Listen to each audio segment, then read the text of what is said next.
அஸ்ஸலாமு அலைக்கும். இன்றைக்கி நம்ம வெரைட்டி ரைஸான தக்காளி சாதம் தான் பண்ண போகிறோம். ரொம்ப ஈஸியாக டேஸ்ட்டாக எப்படி பண்ணலான்னு வாங்க வீடியோவில் பார்க்கலாம். அதுக்கு முன்னாடி எங்கள் சேனலை சப்ஸ்கிரைப் பண்ணுங்கள், பக்கத்தில் இருக்க பெல் பட்டனை ப்ரெஸ் பண்ணுங்கள்.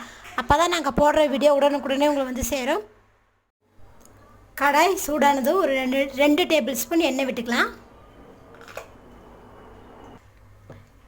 எண்ணெய் சூடானதுமே ஒரு 1/4 டீஸ்பூன் கடுகு, 1/4 டீஸ்பூன் உளுந்தம்பருப்பு,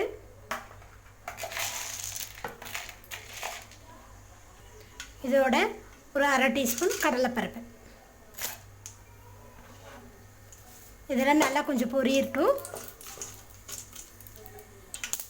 இப்போ இதோட நான் ஒரு வரமிளகா கட் பண்ணி வச்சுருக்கேன், இதை போட்டுக்கலாம்.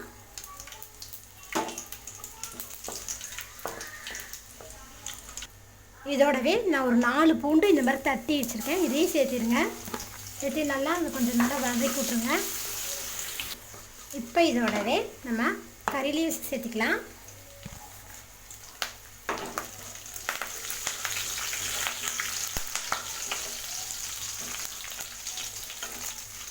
கறி லீவ்ஸ் பொரிஞ்சதுமே நான் ஒரு பெரிய வெங்காயம் இந்த மாதிரி கட் பண்ணி வச்சுருக்கேன் நீல வாக்கில், இதை சேர்த்திக்கங்க.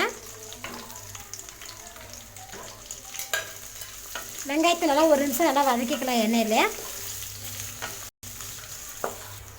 வெங்காயம் பாருங்கள் வதங்கிருச்சு. இந்த அளவுக்கு வதங்கினா போதும் தக்காளி சாதத்துக்கு.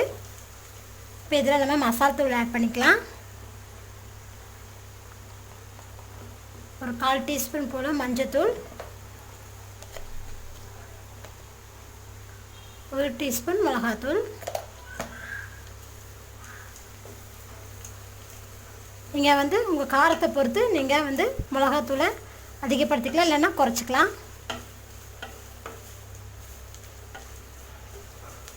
நான் இன்றைக்கி கொஞ்சம் எக்ஸ்ட்ராவே செய்கிறேன் தக்காளி சாதம்.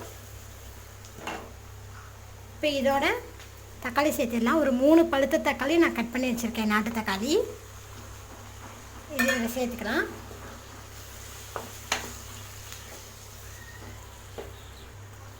தக்காளி நல்லா மிக்ஸ் பண்ணி விட்டுருங்க. மிக்ஸ் பண்ணி விட்டதுமே இதில் நம்ம ஒரு 1/2 டீஸ்பூன் உப்பு போட்டுக்கலாம். நான் சாதத்தில் உப்பு போட்டிருக்கேன், அதனால் இப்போ 1/2 டீஸ்பூன் தான் உப்பு போட்டிருக்கேன். நீங்கள் என்றைக்குமே உப்பு போடும்போது பார்த்து போடுங்க.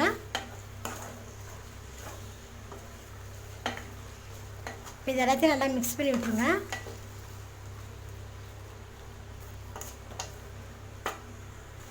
இந்த மாதிரி மிக்ஸ் பண்ணி விட்டதுமே நம்ம ஒரு மூடி போட்டு மூடிடலாம். இது ஒரு 5 நிமிஷத்துக்கு மீடியம் ஃப்ளேமில் வைங்க. தக்காளி நல்லா சுண்டட்டும். 5 நிமிஷத்துக்கு இடைக்கு ஒருக்கா இந்த மாதிரி கிளறி விட்டுறணும். பாருங்கள், இனி நம்மளுக்கு தக்காளி சுண்டணும்.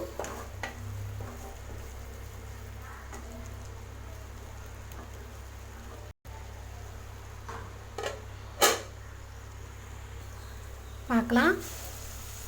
பாருங்கள், தக்காளியெல்லாம் நல்லா சுண்டிருச்சு, எண்ணெயே நல்லா பிரிஞ்சு வந்துருச்சு. பாருங்கள், உங்களுக்கு இந்த ஸ்டேஜ் தான் சரியான ஸ்டேஜு. உங்களுக்கு இது தக்காளி தொக்கு மாதிரி நிறைய அதிகமாக இருந்துச்சுன்னா நீங்கள் கொஞ்சமாக எடுத்து ஒரு பவுலில் போட்டு வச்சுட்டிங்கன்னா சப்பாத்தி கூட தொட்டு சாப்பிட்டுக்கலாம், நல்லாயிருக்கும். இப்போ இதில் கொஞ்சமாக கொத்தமல்லி தழை ஆட் பண்ணுறேன்.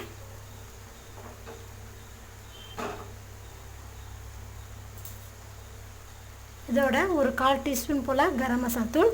இது போட்டிங்கன்னா இனி நல்லா டேஸ்ட்டாக இருக்கும் தக்காளி சாதம். நல்லா மிக்ஸ் பண்ணி விட்டுடலாம்.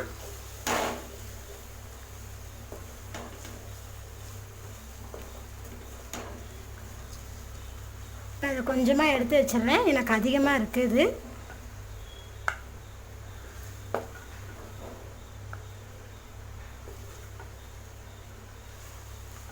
இப்போ இதில் வேக வச்ச ரைஸ் இதில் சேர்த்திக்கலாம். இது ஆறின ரைஸ் தான்.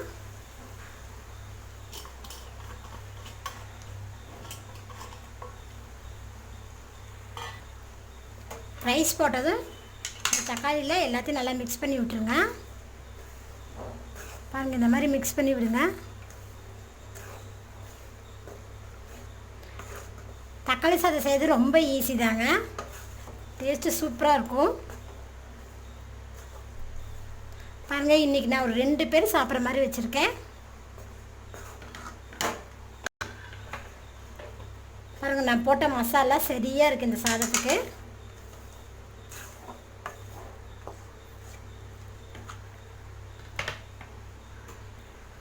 இதை நம்ம நல்லா 1 நிமிஷம் ஹீட் பண்ணிக்கலாம்.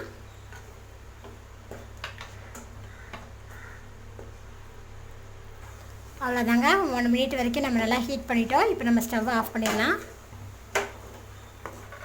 பாருங்கள், இது லஞ்ச் பாக்ஸ் ரெசிபியாக நீங்கள் கொடுத்து விடுறதுக்கு சூப்பராக இருக்கும். நம்மளோட சூப்பரான தக்காளி சாதம் ரெடி ஆகிடுச்சு பாருங்கள். நீங்களும் இதேமாதிரி செஞ்சு பாருங்கள். செஞ்சு சாப்பிட்டுட்டு உங்கள் ஃபீட்பேக்கை சொல்லுங்கள். பிடிச்சிருந்தால் லைக் பண்ணுங்கள், உங்கள் ஃப்ரெண்ட்ஸுக்கு ஷேர் பண்ணுங்கள், கமெண்ட் பண்ணுங்கள், எங்கள் சேனலை சப்ஸ்கிரைப் பண்ணுங்கள். தேங்க்யூ.